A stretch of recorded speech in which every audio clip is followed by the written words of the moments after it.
आज मु आनी गोटे चार रेसिपी। तो ये चा हूँ आमर अदा वाला चा जोटा कि आमको बहुत ही टेस्टी लगे।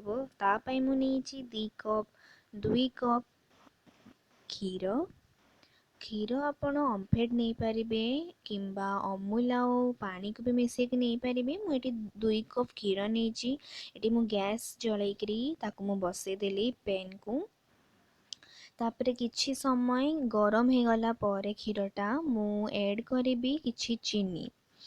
तो यहाँ आमर अदा वाला चा अदा चा आमे सब बेले प्रिफर करे जिते बड़े हमको ठंडा धरी थाए ठंडा धरी थिबा बेले एटा खाइले सांगे सांग ठंडा छाड़ी जाए।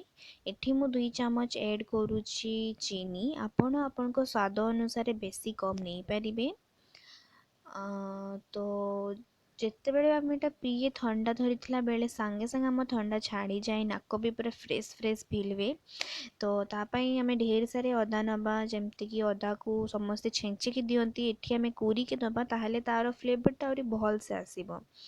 ତ ମୁଁ ଏଠି ଅଦା ଚା ଆଜି ବନାଉଛି।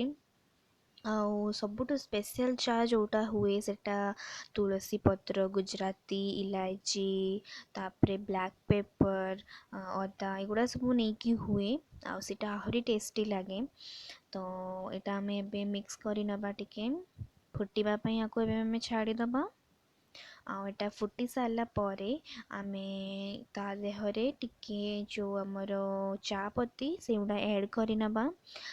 ମୁଁ ଏଠି ଏଡ଼୍ କଲି ଟିକେ ଚା पत्ती दे सारा पर एटा बहुत जल्दी फुटी जाए, मीन्स उतरी आसे बहुत जल्दी। आउ एटा एबे 5 मिनिट ठू कम 2-3 मिनिट जाके भल से फुटे नबा याको।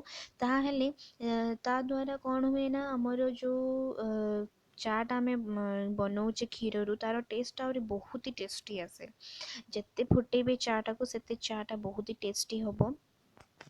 आउ जदि आहरी बेसी टेस्टी बहलिया करने चाहूँगी ताहले क्षीर चारे 1 चामच अमूल दे पारिबे, सेटा आहरी एते टेस्टी लगबो पाटी छाड़बनी। तो मते बहुत ही भल लगे चा सहित रस्किट बिस्कुट खाइते। आपण मानक कौन भल लगे मते कमेंट सेक्शन में निहाती जनइबे। आपन को जदि भल लगुतबा वीडियो लाइक करिवे, शेयर करिवे सब लोक सहित, आपन रिलेटिव मानक सहित। तो ये चा भी फुटी आसलानी, ताको आमे एबे कप रे ट्रांसफर करि नबा छाकुणी साहाय्य रे।